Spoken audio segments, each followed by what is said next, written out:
கர்த்தருடைய மகா பரிசுத்த நாமத்திற்கு மகிமை உண்டாவதாக. 1 ராஜாக்கள் 8ஆம் அதிகாரம் 60ஆம் வசனம்.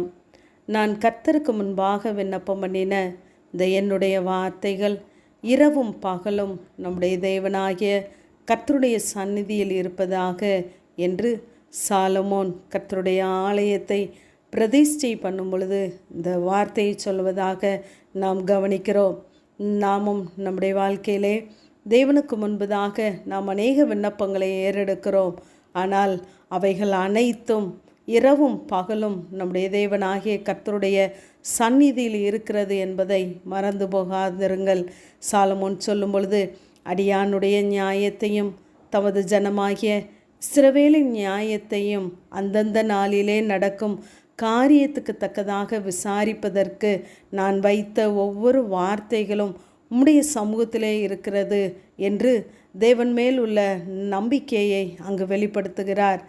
நாம் நம்முடைய வார்த்தைகளை அசட்டை பண்ணுகிற மனிதருக்கு முன்பதாக போய் நிற்கிறோம். அவர்களுக்கு முன்பதாக நம்முடைய வார்த்தைகளை வைக்கிறோம். ஆனால் அவைகளை எல்லாம் விட்டுவிட்டு நம்முடைய வார்த்தைகளை ஒருபோதும் அசட்டை பண்ணாத இரவும் பகலும் தன்னுடைய சன்னிதானத்திலே நம்முடைய வார்த்தைகள் இருக்கிறது என்பதை கவனித்து நமக்கு நியாயம் செய்கிற தேவனுக்கு முன்பதாக நம்முடைய காரியங்கள் இருக்கிறது என்பதை மனதிலே நாம் வைத்து நாம் சொல்லுகிற ஒவ்வொரு விண்ணப்பங்களும் கர்த்தர் நீதியுள்ள நியாயாதிபதியாய் இருந்து நமக்கு பதிலளிக்க போதுமானவர் என்பதை நாம் நம்ப வேண்டும். ஏனென்றால் கர்த்தரே தேவன், வேறு ஒருவரும் இல்லை என்று முந்தைய வசனத்திலே சாலமோன் சொல்வதை நாம் கவனிக்கலாம். ஆகவே நம்முடைய தேவனாகிய கர்த்தர் நம்முடைய காரியத்துக்கு தக்கதாக நம்மை விசாரிக்கிற தேவன். நாம் கர்த்தருடைய சன்னிதானத்திலே சொல்லுகிற ஒவ்வொரு வார்த்தைகளையும் அவர் இரவும் பகலும் கவனிக்கிறவராகவே இருக்கிறார். கர்த்தருடைய சன்னிதானத்திலே நம்முடைய வார்த்தைகள் இருக்க வேண்டுமென்றால் நாம் கர்த்தருக்கு முன்பதாக நிற்கிறவர்களாக இருக்க வேண்டும். எலியா சொல்லும் பொழுது, நான் கர்த்தருக்கு முன்பதாக நிற்கிற நான் என்று சொல்லுகிறார். அப்படிப்பட்ட தைரியம் நமக்கு வேண்டும்.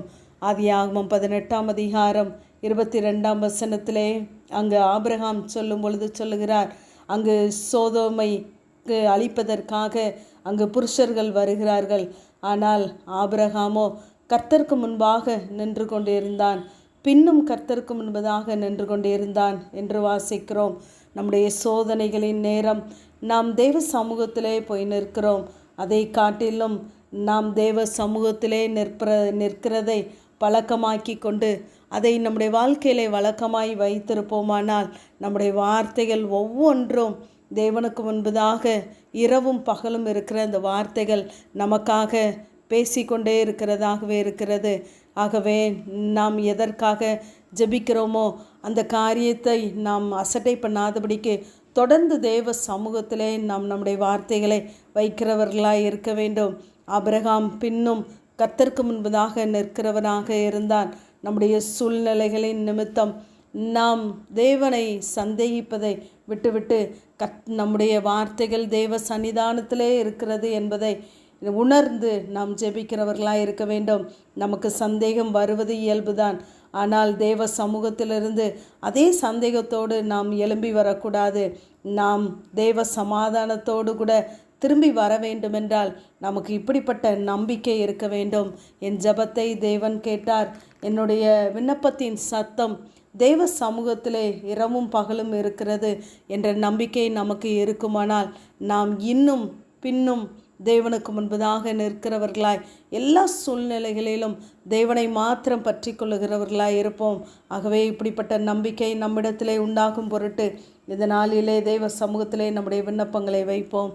ஆமேன். ஜெபம். பிதாவாகிய தேவனே, குமாரனாகிய இயேசு கிறிஸ்துவின் நாமத்தின் மூலமாய் உடைய சன்னிதானத்திலே வருகிறேன். கர்த்தருக்கு முன்பதாக விண்ணப்பம் பண்ணின என்னுடைய வார்த்தைகள் இரவும் பகலும் தேவ சந்நிதியிலே இருக்கிறது என்ற வேத வார்த்தையின்படி கர்த்தாவே, எங்களுடைய நியாயங்களை அந்தந்த காரியத்துக்கு தக்கதாக விசாரிக்கிற தேவனுடைய கரத்திலே எங்களுடைய எல்லா நியாயங்களையும் ஆண்டவரே பாரங்களையும் இறக்கி வைக்கிறோம். தேவன் எங்களுக்கு சமயத்திற்கேற்ற சகாயராய் கூட இருந்து எங்கள் வார்த்தைகளை நினைத்தருளுகிற தேவன், எங்களுக்கு நீதியுள்ள நியாயாதிபதியாய் இருந்து பெரிய காரியங்களை செய்யுங்க. இயேசுவின் மூலம் ஜெபங்களும் எங்கள் நல்ல பிதாவே. ஆமேன்.